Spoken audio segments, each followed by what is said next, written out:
যেই নবীর কথা আজীবন ওয়াজে শুনলেন, যেই নবীর নামাজের তাশাহুদে বসে সালাতু সালাম করে শোনা, যে নবীর জন্য দেহের তাজা রক্ত আমরা বিলিয়ে দিতে রাজি, ওই নবীর কবরের সামনে যে যখন দাঁড়াবেন আর ভাববেন আমার আর নবী থেকে ব্যবধান 5-6 হাত,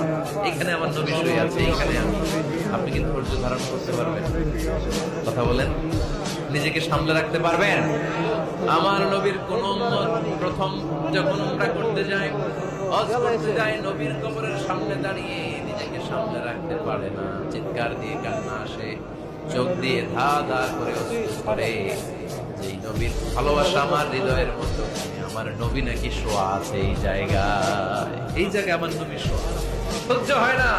বুক ফেটে চিৎকার আসে, কিন্তু চিৎকার দেয়া যায় না। কারণ